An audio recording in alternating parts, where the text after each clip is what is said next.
आप सब जानते ही होंगे कि जीस गैलेक्सी में हमारी पृथ्वी और हमारा सोलर सिस्टम मौजूद है।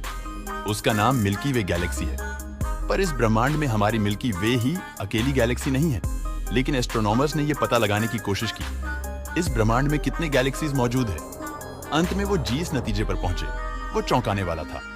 आज की इस वीडियो में हम ये जानेंगे कि इस समय के हमारे ऑब्जर्वेशन और डेटा के आधार पर इस ब्रह्मांड में कितने गैलेक्सीज मौजूद हैं। तो चलिए शुरू करते हैं। आज का ये एपिसोड अंधेरी रात में जब हम आसमान को देखते हैं तो इसमें जितने भी तारे हमें नजर आ रहे होते हैं वो सब के सब हमारी मिल्की वे गैलेक्सी में ही मौजूद होते हैं। इस कारण काफी लंबे समय तक हमें यही लगता था कि इस पूरे ब्रह्मांड में केवल एक ही गैलेक्सी मौजूद है और वो मिल्की वे ही है। इस सोच में बदलाव आया साल 1924 में, जब एडविन हबल ने कई सारे स्पाइरल नेब्यूला में वेरिएबल स्टार्स आइडेंटिफाई किए।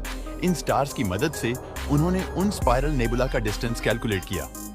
अपने ऑब्जर्वेशन के आधार पर वो इस नतीजे पर पहुंचे कि ये स्टार्स मिल्की वे से इतने ज्यादा दूर मौजूद थे कि वो मिल्की वे का हिस्सा तो बिल्कुल नहीं हो सकते थे, यानी कि वो मिल्की वे के बाहर मौजूद किसी और गैलेक्सी का हिस्सा थे।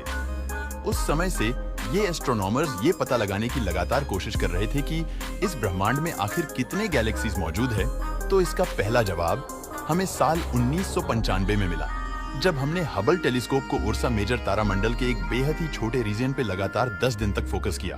पर इस रीजन में भी हमें 3000 नए गैलेक्सीज का पता चला। इस फोटोग्राफ को हबल डीप फील्ड नाम दिया गया। उसी तरह हबल टेलीस्कोप के साल 2003 और 2004 के डेटा के आधार पर फॉरेन एक्स कॉन्स्टलेशन के एक छोटे से एरिया का जब हमने इमेज कंस्ट्रक्ट किया तो इसमें भी हमें नए गैलेक्सीज मिले। इस इमेज को हबल अल्ट्रा डीप फील्ड नाम दिया गया। अब इस इमेज के केवल सेंटर पर अगले 10 साल तक फोकस किया गया।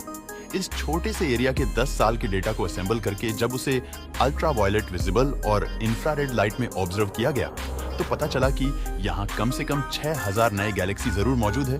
अंतरिक्ष के एक छोटे से भाग में जब इतने सारे गैलेक्सीज मौजूद हो सकते हैं तो आप अंदाजा लगा सकते हैं हमारे पूरे ब्रह्मांड में कितने गैलेक्सीज मौजूद होंगे।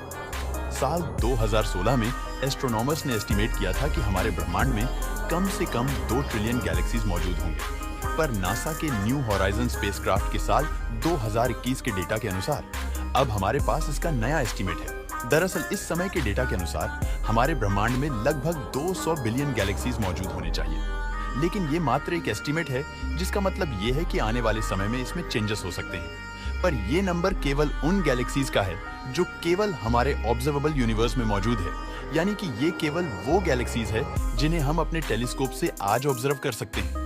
दूसरे शब्दों में कहूं तो ये केवल वो गैलेक्सीज है जिनका लाइट इस ब्रह्मांड के निर्माण के बाद से हम तक पहुंचा है, क्योंकि हमारा ब्रह्मांड लगातार फैल रहा है। इसमें कई सारे ऐसे ऑब्जेक्ट्स भी मौजूद हैं जिनका लाइट ब्रह्मांड के निर्माण के बाद से आज तक ना तो हम तक पहुंच सका और ना ही कभी पहुंच सकेगा। ऐसे ऑब्जेक्ट्स हमारे ऑब्जर्वेबल यूनिवर्स के रेंज से बाहर मौजूद हैं, इसलिए हम इन्हें न तो कभी देख पाएंगे और न ही इनके बारे में कभी जान पाएंगे।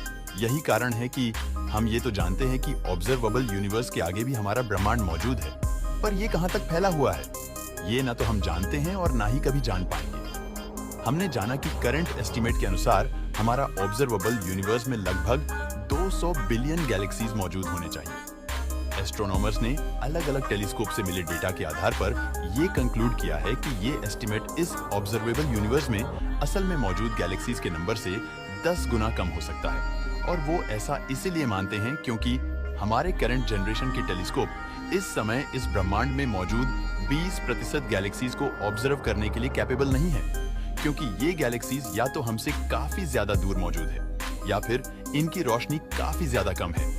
इस लिमिटेशन के कारण एस्ट्रोनॉमर्स इन गैलेक्सीज के एग्जिस्टेंस का अंदाजा केवल मैथमेटिकल कैलकुलेशंस और मॉडल्स के आधार पर लगाते हैं। न्यूली कलेक्टेड डेटा के आधार पर एस्ट्रोनॉमर्स ने यूनिवर्स का सिमुलेशन क्रिएट किया, जिसमें उन्होंने ये पाया कि अर्ली यूनिवर्स में गैलेक्सी की डेंसिटी आज से 10 गुना ज्यादा रही होगी। पर इनमें से ज्यादातर गैलेक्सीज काफी छोटे और कम चमकीले रहे होंगे और उनका मास हमारे मिल्की वे गैलेक्सी का चक्कर लगाने वाले सैटेलाइट गैलेक्सीज के मास के आसपास रहा होगा। इससे हम इस नतीजे पर पहुंचते हैं कि समय के साथ ये गैलेक्सीज एक दूसरे में मर्ज होकर इवॉल्व होते गए होंगे, जिस कारण इनका टोटल नंबर भी समय के साथ घटता गया होगा। क्योंकि इस ब्रह्मांड में मौजूद 20% गैलेक्सीज के बारे में जानना अभी भी हमारे लिए बाकी है। दोस्तों, वीडियो पसंद आया हो तो लाइक और शेयर करें।